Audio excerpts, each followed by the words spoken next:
Want to know why? Ask how. Howard the Humongous. There's a hurricane, Dorian, that is currently barreling down on Florida. And as it crosses the waters, it gains in strength. At the moment, it's a Category 4 hurricane. A lot of people are blaming major disasters like this, wildfires and hurricanes, on climate change. They're blaming it on us humans for spewing out too many greenhouse gases with our tailpipes and our smokestacks. But there is a problem with that analysis and that implied solution for climate change. In reality, well, first of all, there's an answer. Let's go directly to the solution to the problem. The solution to the problem of climate change is climate stabilization technologies. What the hell are climate stabilization technologies? We'll get to that later. First, for an outrageous claim. The climate change activists are really climate change deniers.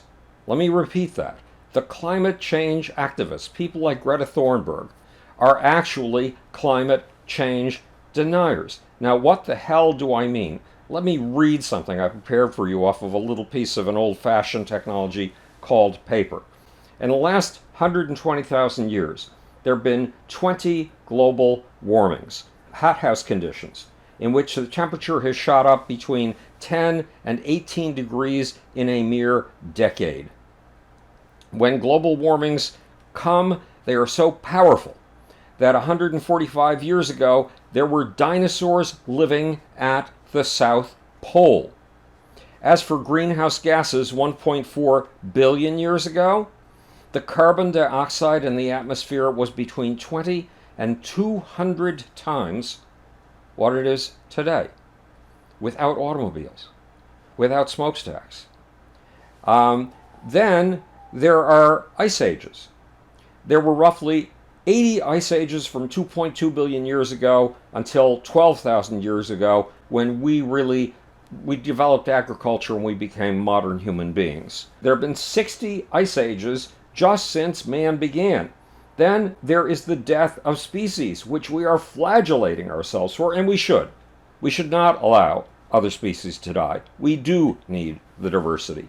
But the fact is, there have been 146 mass extinctions since life got its start on this planet. That's one every 26 million years. Again, without tailpipes, without smokestacks, without an industrial revolution, without modern materialist, consumerist, wasteful mankind. Why is the Earth the mother of climate catastrophe? First, there's the Milankovitch effect, which is an eccentric wobble, a precession on our planet's rotation around the sun that sucker punches our climate every 22,000, 41,000, and 100,000 years. Again, without smokestacks, without tailpipes, without human intervention. Our entire solar system makes a journey around the center of our galaxy once every 235 million years. That journey, that trek, produces catastrophes that would freeze the blood of even Frodo the Hobbit. We accumulate 30 million kilograms of space dust in a normal year. Then every 100,000 years, we whiffle through a cloud of interplanetary powder that triples that amount of galactic dust in our atmosphere and wreaks havoc with our climate. In fact, there have been 60 ice ages in the 2 million years since Homo habilis began. Ice ages, not just global warmings. The sun itself is doing us in, conspiring to do us in. It is now 43% brighter. That means 43% hotter than it was when the Earth pulled itself together 4.3 billion years ago. Yet Earth has frozen over twice in what's called an ice ball Earth. The ice at the equator during these ice ball periods has been over half a mile thick at the equator.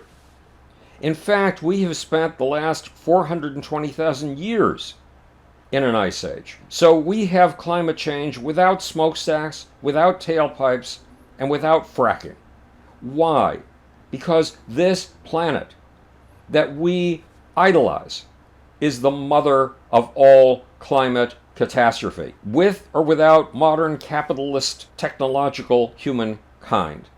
And the question of whether the current warming exists and the question of whether the current warming is anthropogenic, was created by us humans, is totally and completely irrelevant. We have chosen a goal. That goal is to stabilize the climate in the form it took in 1650 AD, 100 years before the Industrial Revolution. That is an anthropogenic intervention in nature. Do we have a right to make such interventions? You fucking bet your ass we do. Nature put us here, like every one of her previous creations, to be audacious, to create new rules. That's what life forms, planets, and galaxies are all about. Breaking the old rules and creating radically new ones. Why? To upgrade nature in astonishing and flamboyant new ways. So, how do we manage to achieve the goal of a climate that's like the climate of 1650? If we merely try to undo the human impact by taking carbon dioxide, methane, and other greenhouse gases out of the atmosphere, we are operating on a hidden assumption. That hidden assumption is that nature loves an equilibrium, that nature is stable and nice, that nature, if we leave her alone, will deliver a Garden of Eden. But no, I've just given you the facts, and nature has never delivered a Garden of Eden, at least not for very long.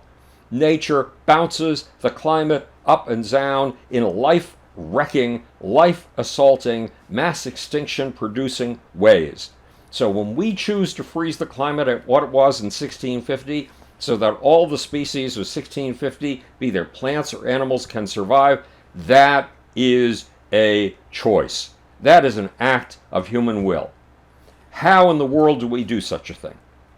The answer is climate stabilization technologies. What the hell is a climate stabilization technology? Roughly 3.5 million years ago, we started clobbering animals over the head with stone axes. We cut off their coats, and we put those coats on ourselves. Those were climate stabilization technologies. They would eventually allow us to trek into the Arctic and live in snow and ice all year long. That's what the Inuit did with these furs. We took to caves as a climate stabilization technology. Then we became audacious and started building caves of our very own. We built, for example, 17,000 years ago, the first mammoth-tusk, mammoth ribs, and mammoth skin covered tents. Big enough, in some cases, for 7 families. We invented at some point, probably much more recently, the igloo. These are climate stabilization technologies. Now it is time to take climate stabilization technologies really big time. If we succeed in stabilizing the level of carbon dioxide and greenhouse gases in our atmosphere, and it manages to manage the climate, to keep the climate at the 1650 level that we're going for, that's a victory for humankind and a victory for nature. That is a climate stabilization technology.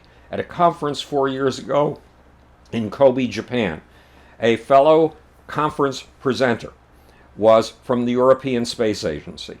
She suggested using giant solar farms that harvest solar power in space and transmit it to Earth to power lasers. So if we see a hurricane headed for Florida, we can use the lasers to heat the edges of the hurricane and direct it out over the Atlantic where it will do no harm. That is a climate stabilization technology. Oliver Morton, a British occasional science journalist, and I believe he's with The Guardian right now, has written an entire book about climate stabilization technologies. It is time for us to get serious, forget the fuzzy-headed myth that simply by undoing our imprint on the environment, nature will turn wonderful, motherly, nice, and give us that damned Garden of Eden already. She never will. If we want Gardens of Edens, we have to protect them. From what? from Mother Nature's climate change, from Mother Nature's disaster, from this planet's climate change, endemic to this planet.